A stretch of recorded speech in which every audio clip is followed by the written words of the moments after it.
So welcome. This particular talk that I'm giving has a lot of background in my own personal biography, but of course is a very central theme in the work of Rudolf Steiner. So the night that Goetheanum burned down, he was ending a course that was called The Spiritual Communion of the Human Being. It was the last days of 1922. New Year's Eve, and a few hours after his final lecture, the Goetheanum burned down. And he concluded that lecture by saying, I will continue with this theme next Friday, which was the 5th of January, 1923. And when you read the lectures in that lecture cycle, which is now known as Awake, it's the title of Awake. Awakening to community. No, it's just awake exclamation mark for the sake of humanity, I think. Sake of the future. On the 5th of January, which was a Friday, you think 5 days later, who would be giving a lecture? He had already been speaking to the young doctors in between. And he didn't come back to the theme he didn't seem to come back, I'm going to say, to the theme of this cosmic communion, or this cosmic communion of humanity. And I'm going to read you what he concluded that lecture with on the New Year's Eve, just before the Goetheanum burned out. It's possible to think that the flames of that building might have already been started while this lecture was ending. So he talks about it in this, in these words. Says he. Okay. No, I'm not going to find it on here, am I? So I'll write here, the rite of cosmic communion of humanity is a concept articulated by Rudolf Steiner on the night of the first Goetheanum that burned down. Here he says, what would otherwise be mere abstract knowledge achieves a relationship of will and feeling to the world. The world becomes a temple, the house of God. When a person, as knowing human being, summons up also powers of will and feeling, they become a sacrificing being. Their fundamental relationship to the world rises from knowledge to cosmic ritual. The first beginning of what must come to pass if anthroposophy is to fulfill its mission in the world is that a person's whole relationship to the world must be recognized to be one of cosmic ritual. That's a fairly interesting comment, and that's almost the concluding statement besides, him saying goodnight and that sort of conclusion to a lecture. But that's more or less, he leaves this hallmark of, so what is it? How do we as human beings, as anthroposophists, find ourselves in a relationship to the world that we experience ourselves in cosmic ritual? Now, the background to that, of course, is huge, because my reading, I'm going to sort of speak of my journey with how I've come to what I want to present today, is influenced a little bit by Prokofiev's work, Sergei Prokofiev's work. He wrote a book, I call it the Green Book, his Green Book. It's called Resurrection in the Light of Anthroposophy. It's an Easter book. And what does resurrection bring? And in that book, it's an earlier book of his, he speaks of Steiner's work with spiritual communion as having 5 aspects to it. So his first aspect was when he was working with Goethe's works. And in his volume number 1, he sort of brings this, the spiritual, the perception of the idea in reality is the true spiritual communion of the human being. The perception of the idea in reality is the true spiritual communion of the human being. So through the senses and how we see beyond the material manifestation of something. whether it be this lectern, there's a spiritual thing that we may not be able to see so readily, which we'll come to as to why. And then that was 1887, I think that was, so quite a time passes. And then the young theologians speak to Steiner and ask if they can come to him for advice about renewing sacramental communion. And that took place just before that time, 1922, 16th of September, the first act of consecration of the human being took place. But it was a renewal of a spiritual communion that was based through the use of substance. This is one way of seeing things, it's not the only way. But we use bread and wine in sacramental communion as part of how we connect and find a schooling towards opening up our capacities to work with spirit and to perceive spirit. On that day, the 16th of September, 1922, Steiner also starts another lecture cycle. So while he's working with these young theologians, creating the priesthood, bringing in the sacraments out of the spiritual world, he gives another lecture cycle in the evening, just because, you can. And so that lecture cycle is known as, it's actually just been republished. We've got copies down in the bookshop, came in the other day. The spiritual influences in history. So he gives two lectures on the 16th and the 17th of September. Then on the last day of the course about the act of consecration, he goes into, in his lectures, about another whole process around where human beings can work, coming to understand how our inner work, our inner spiritual work participates in the transubstantiation of the earth into future substance, future moral substance that will build the Jupiter existence. So it's a very deep lecture cycle, because it goes right through from ancient Egypt, through the Greek and Roman culture and into our times, of how our inner spiritual work has changed. And it has to do with how we breathe. So in the ancient days, the in-breath was important. In the Greek time and the Roman time, the in and the out breath were important for this work. And now in our time, he says, if we want to work in this way, we have to learn to pay attention to what happens when we breathe out. What goes with the carbon dioxide when we breathe out. That's a very small précis of a very big idea that he brings there. But then what happens towards the end of 1922, he starts to build this idea of the spiritual communion of human being. And Prokofiev, in that book, suggests it's a third step in Steiner's understanding and his presentation of how we as a modern humanity, out of the understanding of spiritual science, can work with a spiritual communion. And if you read Dr. Benish's book on reverse ritual, he suggests that this night of the 31st of December and this reverse ritual was a step towards the next couple of years where Steiner was developing what has become known as cognitive ritual. So he has the original idea of perceiving the idea in reality, a renewal of the substantial transubstantiative spiritual communion in sacrament. And then this step on New Year's Eve, he begins something that he said he'll come back to. And this is my key, because I believe he didn't come back to it. He actually didn't come back to it. He didn't finish it off. And the question is why? That's what part of what we have to explore is why. But he is also working with substance, but substance that we take through the senses. So not in a formalized sacramental ritual, but as a human being, when I stand in front of other, especially nature.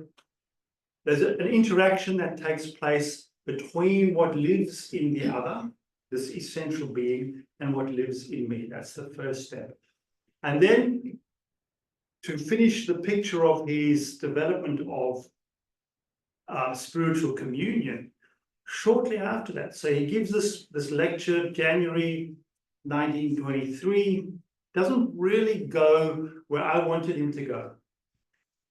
You know, if he was going to go the next steps after the 31st of December, he should have done something else, but he didn't. So we'll explore that, we'll explore why and what did he do.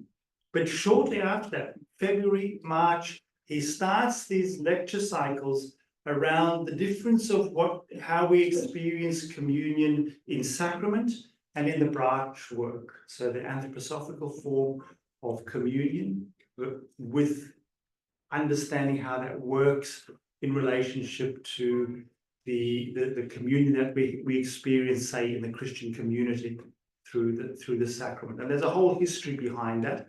He was trying to clarify that they don't necessarily exclude each other. Historically, that's been very difficult. They've been made to be different and not compatible to each other. I think there's been a renaissance over the years where people can actually see that they're not exclusive of each other, but they just approach things from different points of view. But this is where he begins to take what has become known as cognitive ritual, because he says in the anthroposophical society, the communion starts when we sit down together and study together and awake on hand of each other. So we begin in communion and on hand of each other's ideas and opinions, we awaken to each other and begin to commune, and then can go this process. Whereas in the sacramental ritual, you start with the revelation, you go to the offertory of the bread and wine, the transubstantiation, and you end in communion. And that is an archetype that reverses our birth process. So our birth process is we're in communion with the spiritual world, in the spiritual substance. We transubstantiate by taking on an etheric and an astral body, and we then offer ourselves into an embryonic form, and eventually, once we're born, we learn to speak. So and Steiner says, in history, the sacramental communion was needed to bring forces towards humanity that would allow us to connect again to the spiritual world. Because if we just followed the birth processes, eventually we would be cut off from spirit. And that's part of the problem, is because in our time, because we've incarnated so deeply, we do have a sense of in ourselves being veiled. I'm not going to say cut off, but we speak of boundaries or veils of our consciousness. And there's these four veils that I'll speak of in a moment, that as a modern human being, and this is different for every individual, we can't say this is every human being. Some people may be more sensitive in their senses, some people may be more sensitive in their memory, and have a little bit of a sense of connection to the spiritual world through those veils. But we generally experience a limitation in these four places around our consciousness. Consciousness being another whole discussion to have, but where we are aware and awake to what's going on, we could say. You're conscious in your feeling, you're conscious in your will to a point. But in that sense of being aware, we are veiled. And therefore, Steiner at that time, 1923, starts to develop cognitive ritual, which then comes because in the schools, they then ask Steiner for rituals. He goes into the school, the offering service, which is again, it's a cognitive ritual that has a form, but it doesn't use substance. It uses cognition and people's awareness in the moment to produce the spiritual communion. And then eventually, end of 23, the founding of the refounding of the Anthroposophical Society. And then in 1924, he really opens up cognitive ritual in the realm of the School of Spiritual Science and the First Class and the Karmic Lectures and the Anthroposophical Leading Thoughts. He starts to develop something that he obviously didn't finish, because 1925 he died, and you could say that part of his cognitive work didn't reach a fruition. So we've got this gap. I experienced this gap. I was, I suppose, very influenced by Dr. Bernie in this, where he wrote this book trying to explain the reverse ritual. It's called Reverse Ritual in English, where he's trying to explain the steps. He was a priest of the Christian community, so he's trying to really build a constructive relationship to the steps of the sacramental ritual and this cosmic communion of the human being. But what happened, and this is a critique, I suppose in the 1970s, 1980s, when we were trying to define this, and you'll find this if you read Dr. Bernie's book, you get to a point where it gets thick, because he goes the first two steps of the night of the 31st of December, which is the communion, and the transubstantiation. And then he goes to the communion in the branch work as the next steps. And I think we were trying to squeeze things together. But I used to get annoyed with this when people said, oh, look, that book doesn't make sense. I said, of course it makes sense. But, the last couple of years or few years I've been rereading, and I realized, it doesn't make sense. There's a step there that is being pushed together, because that's where we were up to, really, in our thinking. And so I've worked with this now. My history is I've worked with this idea of working with nature in a way of blessing it for probably 15 to 20 years now. And as you go through these things, you slowly develop your ideas, you develop how you go about it. And just, well, since the celebrations here in Steiner House about the burning and all those things, went through a more intense reflection of what are these steps. And I reread Bernie's books, and then I went and reread and worked with the lecture cycles that he refers to. And this is what I've come to, is that it's possible to see these four boundaries to our consciousness, to the way we can actually understand something. So I'm going to bring consciousness and understanding together at the moment. I mean, it's more than that, but let's just focus on that, because it is through the intellect, the power of reason, that we come to understand the things we experience, whether they be feelings, whether they be will impulses, dreams, whatever it is.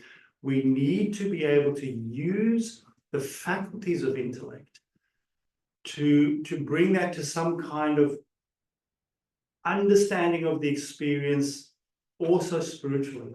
And Steiner speaks to this in his volume of Cosmosophy, the first lecture cycle of Cosmosophy, and especially in his lecture cycle on the world of the senses and the world of spirit. The first two lectures, he talks about how we have to teach, we have to step by step help the intellect grow the capacity to go with us as we become more perceptive in the spiritual world.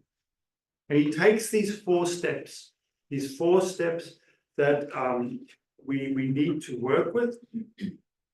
The first step is awe and wonder, when we're perceiving out there. The second step then is reverence. I'm not going to go into it in detail right this minute. The third step, once we start actually going into deeper realms of experience and begin getting inklings of the etheric and the astral world, we need to develop within ourselves a feeling of harmony with the wisdom that is in everything. So awe and wonder, reverence, and then feeling myself in harmony with wisdom. And finally, the fourth step is surrender. So the intellect has to be schooled through these 4 steps to build the capacities to process our experiences in a way where we can build an understanding of it. And these are important steps for us to understand in how we can approach this rite of cosmic communion of the human being. So, what then are we looking for in approaching the world around us in such a way that we experience our relationship to it as ritual? And so these 4 veils are what prevent us from doing that. Because in order for us to think intellectually, we had to actually drop deeply into matter. Traditionally, that's been called the form, but we could call it the taking on of the material world into our physical body more deeply than the guidance, the spiritual guidance of humanity intended in the first place. So in doing that, in order that we can have an independent faculty of reasoning for ourselves, our experiences, that intellect also became bound much more to the material 3-dimensional world. In that lecture cycle, the Awake lecture cycle, early 1923, he calls this the intellectual form. So, and we now have to bring a resurrection process to our intellect. So it's not the intellect itself isn't a problem. If you read the anthroposophical leading thoughts of 1924, he talks about a Michael intellect. He talks about a Christ intellect. He talks about a divine intellect. He talks about the human intellect. He also talks about the Ahrimanic intellect, which wants to take us away from the Christ intellect and the Michael intellect, where we just get into the materialism, the abstract intellect, I'm going to call it for want of a better word. There's good things about abstract thinking too. But this is where we actually cannot, where we find it more and more difficult to get beyond the weighing and the measuring of the material world and finding that to be reality. And if we remember that, perceiving the idea behind that reality is what we're looking for. But we have to then start with the senses. So the first step, and he talks about this in that evening, is the first senses. So our senses are veiled. That's the first veil of our consciousness. When we look around the world, generally speaking, we don't see much beyond what we perceive as the physical appearance of things. I know in his Michael's mission, he says, when you look at another human being, you should begin to say, I really appreciate the body you've built for yourself to appear in. Rather than saying, this is you. But like, wow, look at this body that your idea has chosen for this incarnation. And then we start to, open up this idea of awe and reverence towards others. This first step of being able to, I'm calling it to move from, we're trying to move from sensation to sensitivity. So in this first veil that we're trying to lift or trying to get beyond, in this being able to stop and become more sensitive. So we can, if we say in nature, that's often the easiest thing to go to, or if you're sitting at a river or in front of a tree, we can look at the tree and behold its beauty and its flowering and all that. But can we actually slow down to the speed of nature and allow in the senses this the sensitivity of what lives in the sense world, the world of senses. And what is it that lives in the sense world? It is will. Steiner calls it, he calls it the ruling will and the ruling wisdom. So behind the physical matter, there is in the etheric world a ruling will that is flowing towards us. And as we get to higher perception, we will also begin to feel that wisdom, the cosmos of wisdom that was the ancient moon, is ruling within everything. And we can begin to get a sensitivity to allow that to come to us. But how does it come to us? So this is one of the riddles, is that in the human being, we have a will that goes out as well. It's called the sentient body and the sentient soul. So constantly our sensorium, the 12 senses and more, actually have a will. So when I'm looking at that picture over there, or at a human being, or whatever's in front of me, we can begin to feel that within my sentient body, a will is guiding the sentient soul to touch what I'm perceiving. Now, I'm talking about the eyes, but this happens with all the senses, whether it be hearing, a thought, all the 12 senses have this. We have this streaming will to meet the will of the sense world that's coming towards us. And these two commune.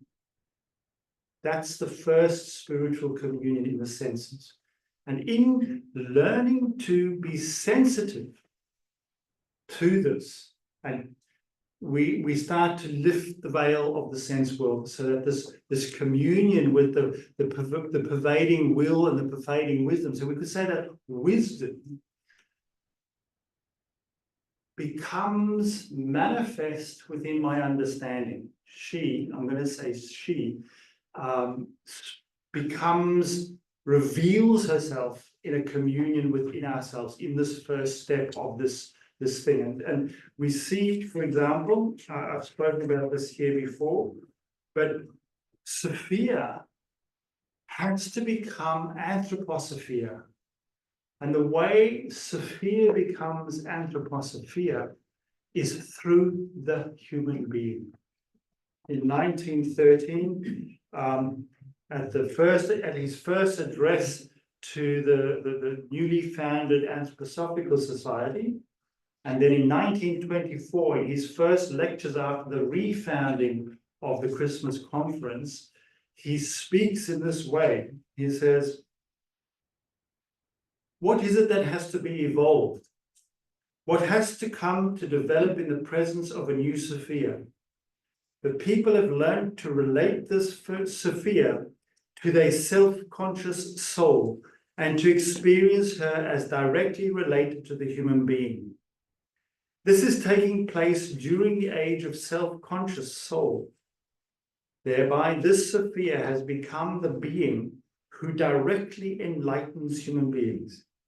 So this communion, this enlightening. After she has entered into the human being, she must go outside again, taking with her the human being and representing it to people objectively once more. In this way, did Sophia once enter the human soul and arrive at the point of being so intimately bound up with it that a beautiful love poem like that of Dante's could be made about her. Sophia will again become objective, but she will take with her that which the human being is and represent herself objectively in this form, now not merely as Sophia, but as Anthroposophia, as the Sophia who, after passing through the human soul, through the human being, henceforth bears that being within her, and thus stands before enlightened humans as once the objective being Sophia stood before the Greeks. So we see, I've been working with this idea with a few people, and one person said to me when we went through this the other day, he said, that's just the beginning of knowledge of the higher worlds. Well, you've just explained this hugely complex system that I'm getting lost in. And really, the first few exercises in knowledge of the higher world is this. Now, you're right. It could be as simple as sitting in front of a tree and breathing it in, and then breathing your realization out. That's how simple it is. And yet, Steiner says if you don't become aware of what's going on in the occult physiology of the human being, it'll go to a certain part of the process and the rest won't happen, which is the sort of the third and the fourth part he didn't get to. The third and fourth part of this he didn't get to. So here we have then a step where through the veil of the senses, we allow Sophia to enter into us. So through this meeting of the will, this communion, Sophia enters into us, and we gain an understanding. Now, this is Steiner calls this the inner word. He says where what reveals to you as the after image, what reveals itself to you as an understanding, is like an imagination and a song and a word all at the same time. He calls this the inner word. So what arises in us as a result of this sensitive listening to other, the communion actually allows an idea to appear within us, an idea that isn't just, oh, that's an acacia tree. Yeah, I actually hear something of the being. It could just be a poem, it could be an inkling, it might not be that clear yet, because a second step is needed. A second step, and this is what Steiner then talks about on the 5th of January 1923. He talks about how Christ becomes the illuminator of our understanding. So the Christ that has entered into the human heart, that sits, our yearning for the Christ, he actually speaks of it like this. He said, you know, in the 3rd and 4th century, people were yearning to find the spiritual son again. And Julian, he sort of tried to return our understanding of the spiritual son. But that was only a sort of an after image of what used to be in the sun, because Christ has come to the earth. He lives in the aura of the earth. But the Christ impulse, the higher self of the human being, lives behind our everyday experience of our land. This is another veil. So the second veil that we're trying to get through is to ourself, to our ego. So there's layers of the ego. This is all, you know, we can go into that, you know, what is the self, what's the higher self, what's the true self.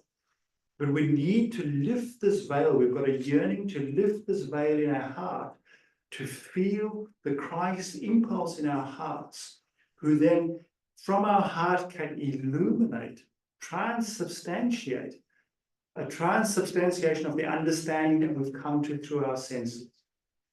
So it's a lifting of the veil of our self-experience and the limitation of our experience of self, to allow the Christ. And so this was on the 5th of January. He did address this, but he was addressing, for me, it was a further step that needed addressing to understand what may yet come.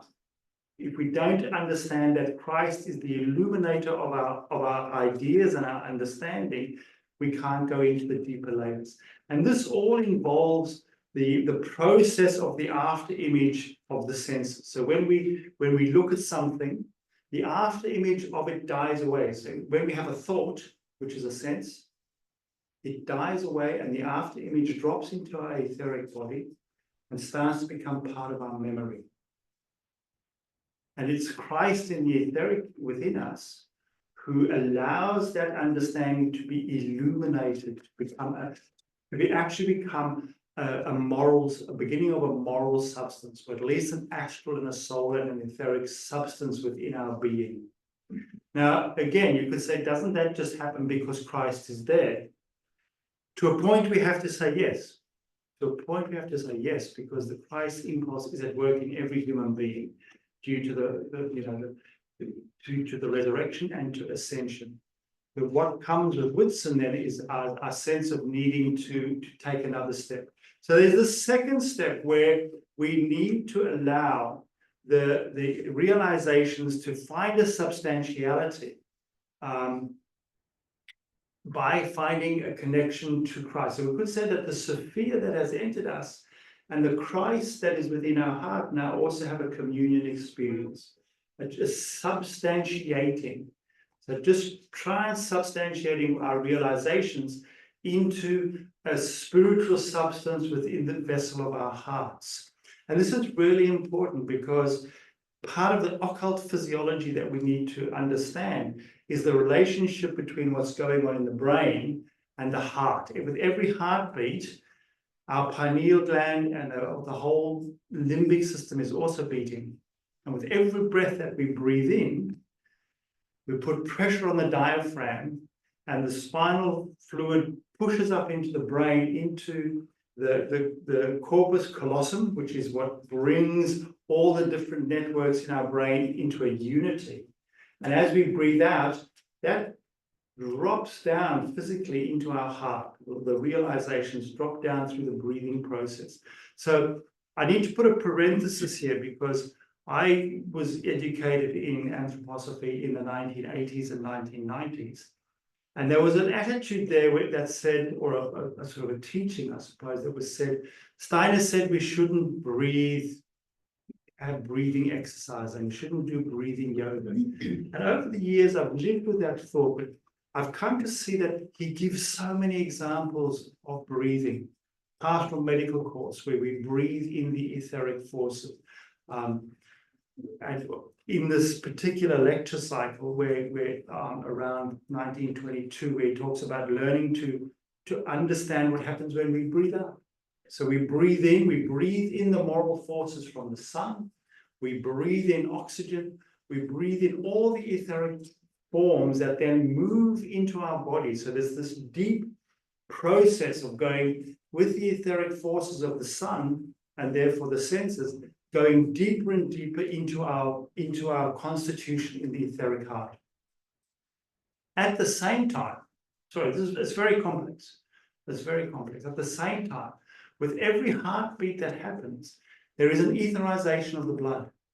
So while all this process of breathing with the streaming in and out of the ether forces into the bloodstream, into the lymph system, into the nervous system, at the same time, with every heartbeat, part of our etheric body becomes light and rises up to become like a candle flame around the pineal gland and begins to shine into the etheric world.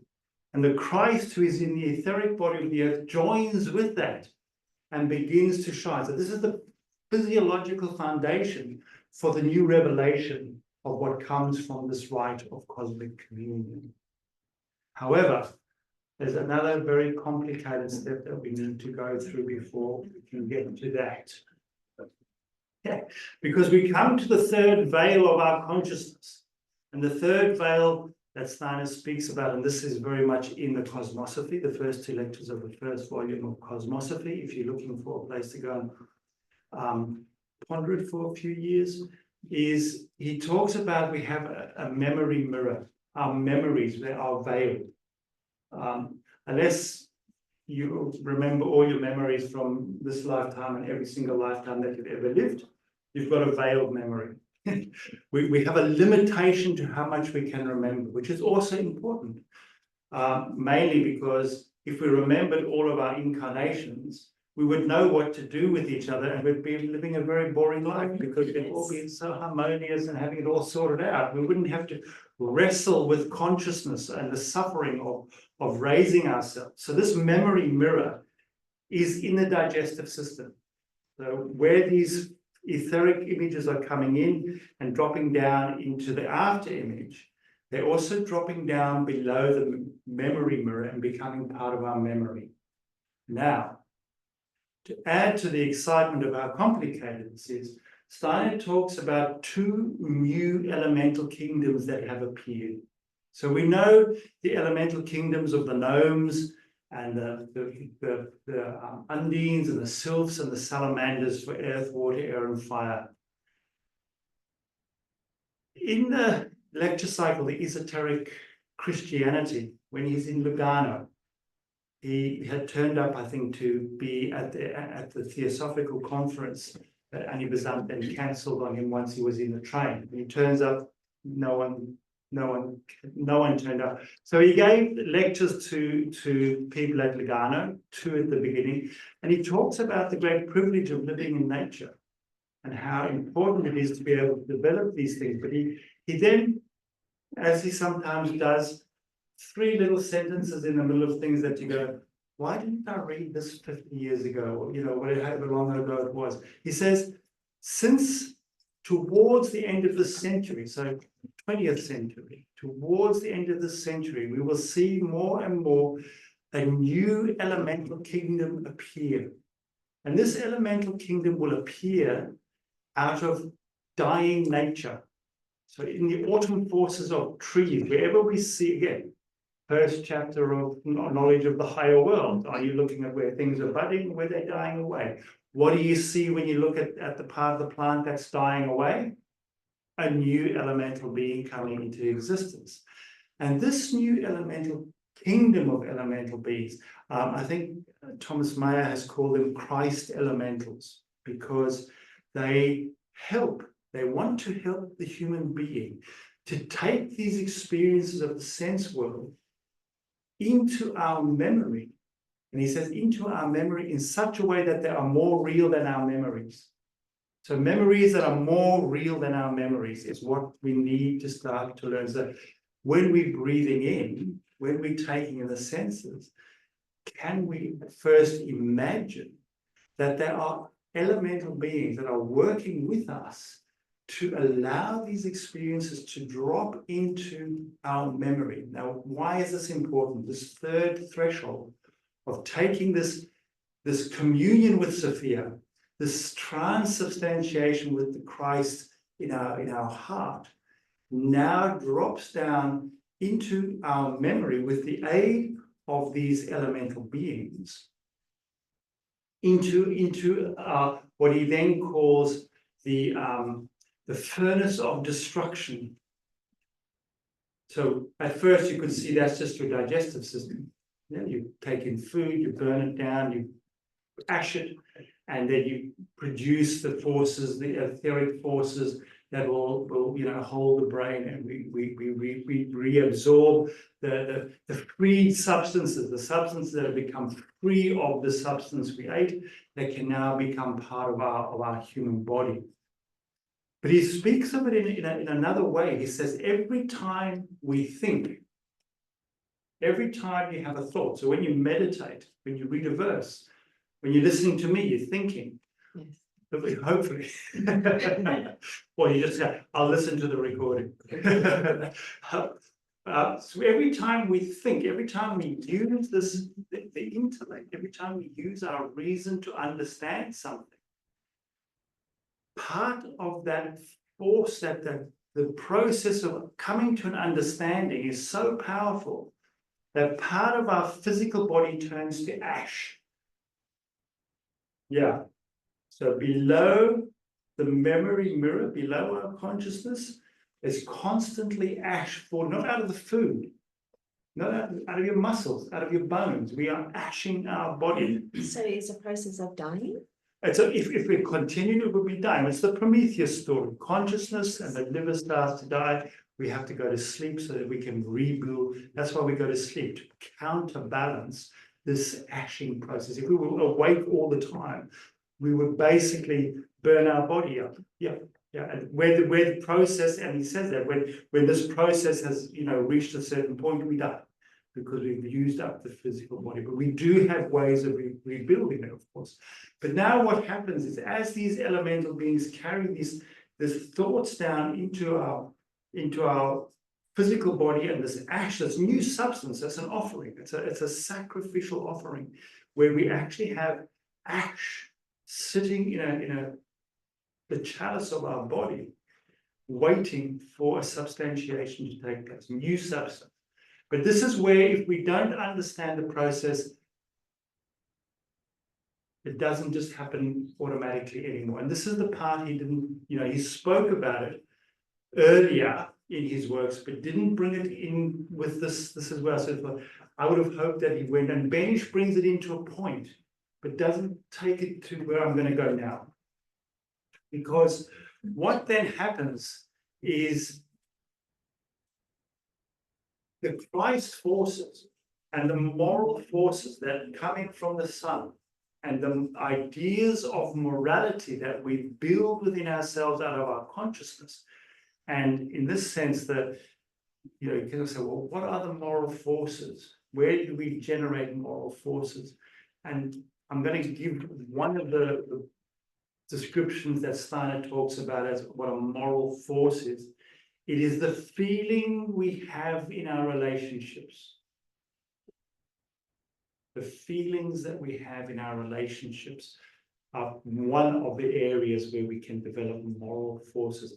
And if we've developed and have taken it more consciously in the step to generating a moral foundation, that's what then allows this wisdom to go into the ash and build moral substance. So through wisdom, through the Christ, through our own work with the moral work that we do, and you can read the spiritual foundations of morality. There's many areas where we can look at how we develop morality.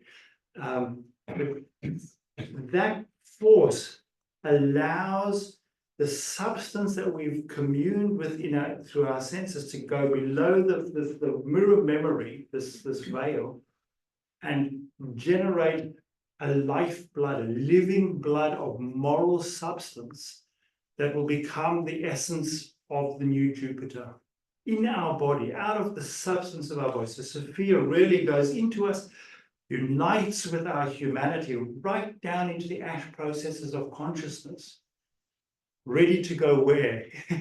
What happens next? And this is where the fourth step, which is the place of revelation, because now we've created a new substance. So we've gone from communion to transubstantiation into the process of creating new substance and offering. It's a sacrificial being. But again, we need to become conscious of this. I think this is where he was very, Steiner was very, insistent that from this point on, it isn't just something that happens per se.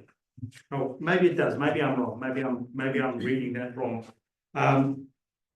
So in the fourth step, then we are looking with the veil of ourself, and again the veil of thinking. So we've got these four veils: the veil of the senses, the veil of our thinking, the veil of our memory, and the veil of our self. They are all part of this process that we're lifting and working through. And so now what happens is we begin to see that we need help at this point. And this is where another kingdom of elemental beings have come about. This is the elemental beings that he talks about in that lecture cycle in 1922, in September and October, where he talks about what happens when we breathe out. And he says, since the 4th century after Christ, he actually says a 5th elemental kingdom. So the one that I talked about would be a 6th elemental kingdom, the one that I spoke of before. But in the 4th century, a 5th elemental kingdom comes about. And again, I implore you to read the lecture cycle. It's only 6 lectures. And it's very detailed, but it's really important to go through the steps of understanding what's happening. But this kingdom of what he calls human elementals. He calls them human elementals. These human elementals want to help. He wants to help through rituals, so they connected with whatever is offered through ritual. There's places where they can't work, there are places where they can work. Again, it's to do with when we are awake. But they wait. They look for human beings who have this spiritual substance, and they wait around your body. And he brings this beautiful picture. I love this picture because he says, they wait for the little ships of carbon dioxide to come out of your nose. And they hop into these boats and they hold these little boats and they take the substance of these ships of carbon dioxide to Jupiter. Not Jupiter, but the future Jupiter. So every time we breathe out, some of this moral substance connects to the carbon dioxide, literally physiologically. So just as the light and the warmth and the etheric forces connect with the oxygen process going into the human being with the senses. In the depths of our being, this substance now, this new moral substance, rises up and connects with the etherized blood. So the etherized blood that takes place now allows what has becomes a new revelation. Basically, it is the new essence of the objectification of Sophia into anthroposophia, but through what the human being has realized. And of course, it's unique for every human being because of our dispositions, because of what we know, because of what we understand. But we all add through our out-breath. And this other kingdom of human elemental beings now receive and can take with the light that has arisen around our pineal gland, with the light of the etheric Christ in the aura of the earth, begins to shine and illumine, to create a light that shines into the darkness of the spiritual world. It's a new form of revelation. I'm only describing one little aspect of all the different, ways anthroposophy can shine into the spiritual world out of our human wisdom, out of our human work together. So those are the 4 steps that, and this 3rd step and this 4th step are something that I think, it's implicit in all the work. And as I said, I've really just gone to other places that Steiner speaks about these things and said, well, if I put this bit there and I put this bit there, we get a 3rd and a 4th step, or an understanding of what this 3rd and 4th step could be. He didn't, as I say, he didn't explain it in January 1923 as this is step 3 and this is step 4, which is what I would have preferred. But he didn't do that. And there's reasons. Possibly, possibly he didn't want it. The spiritual world may have withdrawn because the Goetheanum burned down. He possibly was overwhelmed by the Goetheanum burning down. That he just, I know at the beginning of the First War in 1914, if you read his lecture on occult reading and occult hearing, I think it is, and he was going to do a 2-week lecture cycle on how we transform our seeing and our hearing. And he stands up and said, sorry, the war has started, and the suffering that's happening in the spiritual world, I can't hear what I need to tell you. It's blurred. The deaths that are happening has blurred my capacity, and it's not the right time. I'll come back to this. And he never comes back. He never comes back to that particular lecture cycle in that form later on. He gives 6 lectures, and they're profound. But there's parts where you go, oh, I'm sure going to come back to that a bit later on.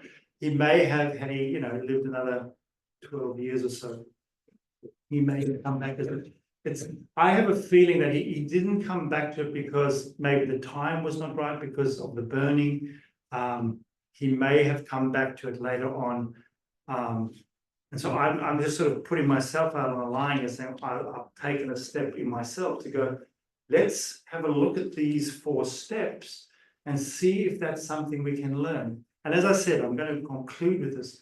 It is as simple as sitting in front of a tree, becoming sensitive to it, and breathing in and breathing out, and feeling that whatever I'm realizing is being met by the Christ in my heart, is being substantiated through the work of Sophia, Christ, and my own moral development, and then being aided by these different elemental kingdoms who have come to our aid to help us breathe these things down into the furnace of destruction in our memory, below the memory mirror.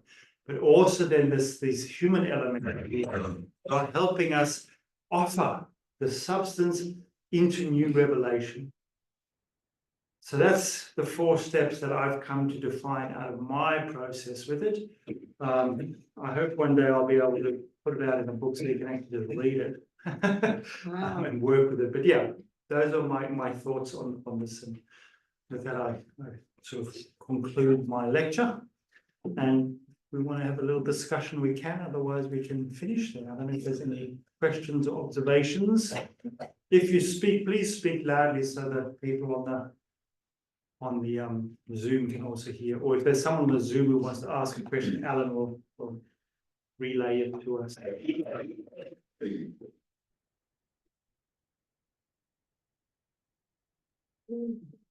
No questions. Deborah. I'm just thinking with the CO2 issue at the moment, in the world, I mean, it's an obvious elephant in the room. Oh, sorry. The climate change issue around carbon dioxide and all of the narrative around reducing carbon dioxide. Just listening to your lecture about how we breathe out the carbon dioxide, and what are your thoughts? Yeah. Look, there's three layers of this question. And the place to go to is the imaginations that Steiner gives around the 4 cosmic imaginations in the festivals.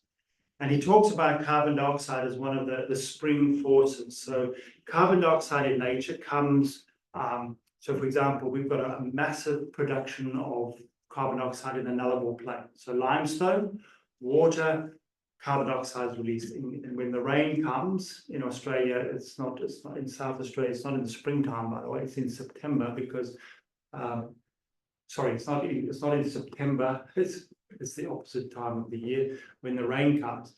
So you've got nature with these huge processes of limestone, the Russian steppes, a lot of, the southern Germany, these limestone places that naturally produce carbon dioxide that are really important for the earth. Then we have carbon dioxide, carbon monoxide that's produced through our creations, which is possibly not as constructive. But he talks about what's really important about in those lectures. He says, we have to realize that whatever goes into the human being is not the same as what happens out in nature.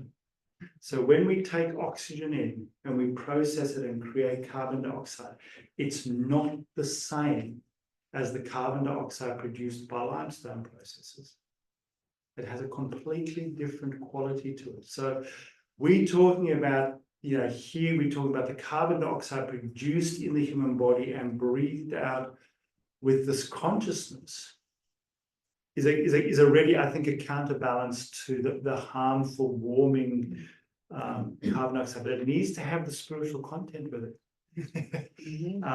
And part of me goes, there will still be, because of the spiritual guidance of humanity and our, what I think Hannah Arendt calls the human condition, we're not yet able to love as we should do. We're not yet able to breathe as we should do. So there's still spiritual beings, like these elemental beings, that come and assist these processes.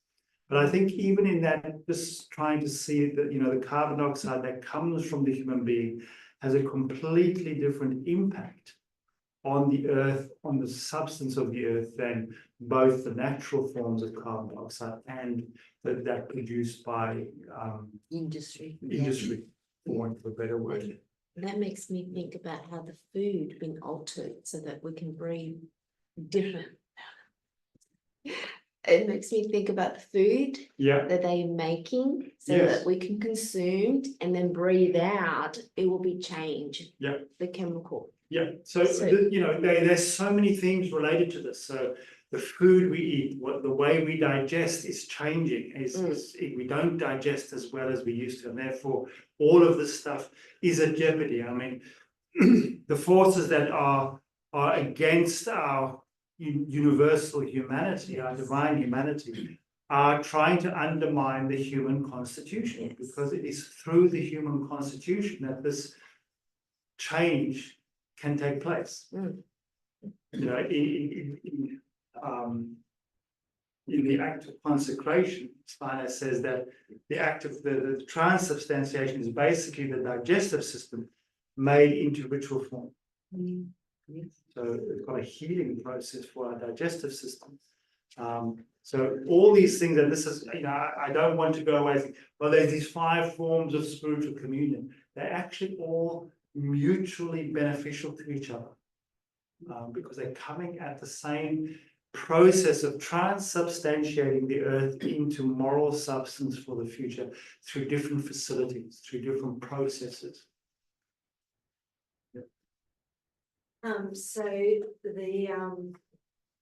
the last one that you described, you're the one that you're putting together. Yeah.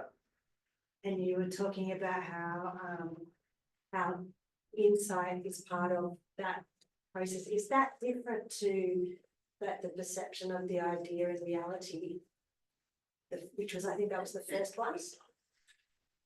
How do you mean by different? Well, is it more individuated, where, because you then were emphasizing it's going to be different for each person, whereas, I don't know, is that first example or first ritual is more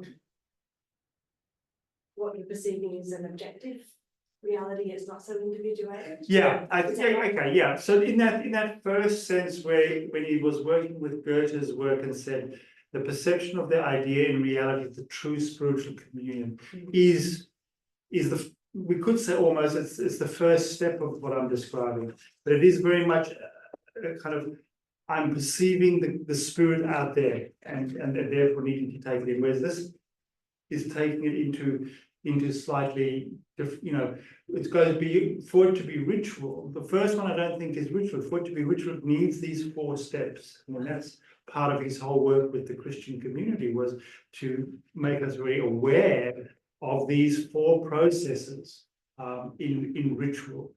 So I think it's slightly different, whereas this is then becomes more subjective. And then that quote at the very beginning that you were saying something about from Steiner, the human becomes lives as cosmic ritual, or lives as, what's that one? A person's whole relationship to the world must be recognized to be one of cosmic ritual. Yeah. Yeah, so the world becomes a temple, and we summon our powers of will and feeling, and we become a sacrificing being. Yeah. I mean, it sounds beautiful, but when I first hear it, it sounds like we're a passive vessel. No. But then when you got to at the end, I thought that's what I'm asking then, because it sounds like, yes, in the sense, a vessel in the sense that you're offering all of your being as in service of this process. You're not trying to take something from it personally, but it's not passive because it had your insight and also your moral work with steps within what's individually being offered. Yeah, and is that right? Well, yeah, it is. I mean, but even in any process, I mean, Steiner's whole process is that these things are in our time. This is the change that is happening since the end of Kali Yuga in the Michael Age. Is that the old ways of participating in spirituality no longer deliver us the guarantee that it's going to happen. We have to become individually, even in the sacraments, we have to actually become participant, even though outwardly you might easily be passive. If you're not actively inwardly, it's not going to be as effective. And it's the same with this. We can walk through the world with an open awe and wonder and reverence and devotion, and something will be happening. But it's like, I'm going to turbocharge this. And so the insight part also then involves your intellect in that kind of. Yeah, absolutely. Insight. Well, yeah, you need to use your intellect to build the imagination. If you look at how Steiner builds meditations, he says, think about this, and picture that, and you're using your thinking to create the imaginations. And that's what this has hopefully given people the possibility to say, I can actually imagine some of that now when I do my spiritual work. So when I say a verse, I have an experience of a communion, and then if I breathe quietly for a couple of minutes afterwards, one could follow that process. You can actually construct it step by step to the point of now I'm breathing out what I've just meditated. And I think what I'm promoting as an idea is that that does make a difference. That would make a difference to be able to do that more consciously. And if we read about Steiner's light yoga, becoming aware of what happens with your breathing is the difference. So as I said, I was taught, Steiner told us we shouldn't breathe, do breathing exercises, but when you read it accurately, he said we shouldn't breathe in our exercises in the same way as some traditions would have us, which is, focusing on the physical effects of the breath. We have to focus on understanding the spiritual effects of what goes with the breath, but then you still breathe. Yeah. Yeah. Sorry, one more bit. So what is it beyond the memory mirror, behind, underneath? What did you say in the memory mirror bit? What's beyond it is the word? furnace of destruction. Okay, so was that incorporated into that last one? Yeah, so the furnace of destruction is what is needed, because when I use my consciousness, ash is built.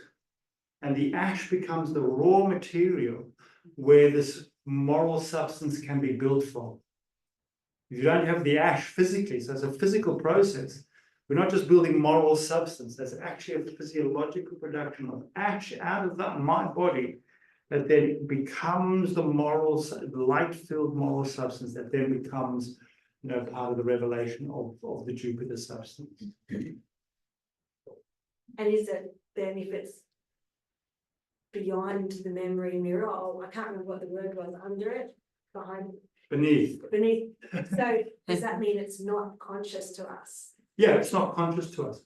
So, but we have to be conscious in the process. Yeah. But we're allowing something that's not conscious in us to become part of it. Yes. And it becomes part of it by knowing it's happening. Right, okay. So the substance that drops into the ash process will ash, but will this communion that's taken place with the Sophia and the Christ actually be able to enter into that substance if I'm not aware of question? It may do. I may be wrong on this, but my understanding is because it's about generating the moral qualities of my soul in conjunction with the Christ, which speaks of becoming conscious, that we can become aware of how that carries these realizations into that substance and builds, he literally said, a new moral substance comes about. Now, I don't know, does anyone know if that happens if we're unconscious about it? Lisa? No comment. No comment. Yeah, I mean, it may well do. It may well be happening anyway. I just always say, if it is happening unconsciously, if we become conscious of it, does that enhance it or make it more directed? So I'm still working with whether it happens unconsciously anyway, but it would only be happening unconsciously if we're building the moral substance in our soul consciously, and letting that, that's possibly causal.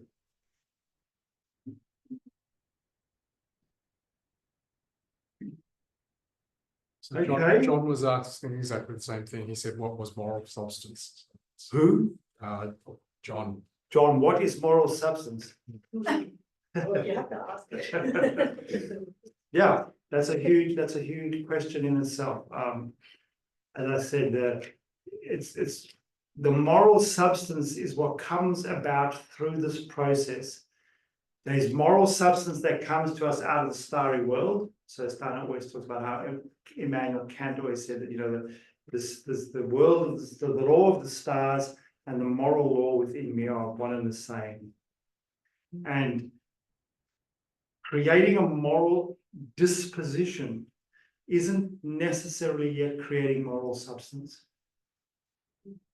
So our work, as the way I see it, is to work on the ennoblement of the realms of our will and our feeling and our thinking. So, for example, we could say that in our thinking, we could be working on bringing a certain ennoblement of a more luciferic and a more Ahrimanic determined aspects of our thinking, as in opinions and judgments, and bringing them into a warm understanding. Or in our soul, we could be transforming anger or cynicism. In our will, we could be transforming passion or desire by bringing a conscious gesture into that. To, you know, Steiner talks about the mission of anger, is that anger comes into us as a poison, where we, through our work, turn it into love. That's where we're producing. Are we producing moral substance there already, or are we producing a moral impulse within my human soul that will then help what has eventuated in this communion and this transubstantiation drop into the furnace of destruction, into this ash, and become moral substance? That's possibly, we don't know enough about that to be able to comment on. I mean, we're very clear that in our knowledge, there are some things we don't know yet, and might shouldn't have to know. You know, we're not ready for that knowledge. How does that transform into new substance? Is that the work then of the elemental beings? Is that then the work of the hierarchies who still work at that part of our constitution? But it's from our constitution, so there's a process, a step there that I see. So once we have the moral substance, what are we transforming it into? We are not transforming it into. We are offering the moral substance to the hierarchies that they can build the substance of Jupiter within us. That is at this point, I imagine, a little bit beyond our capacity to do that, fortunately. Because I don't know if my Jupiter would look very good. Is Jupiter the planet of war? No, Mars was. Mars. Jupiter's the planet of wisdom. Yeah. Yeah. Okay. I think we might have run the course. Thank you. Thank you very much. Thank you. Can you just turn the recording off? Thank you. And thank you for joining us on the Zoom.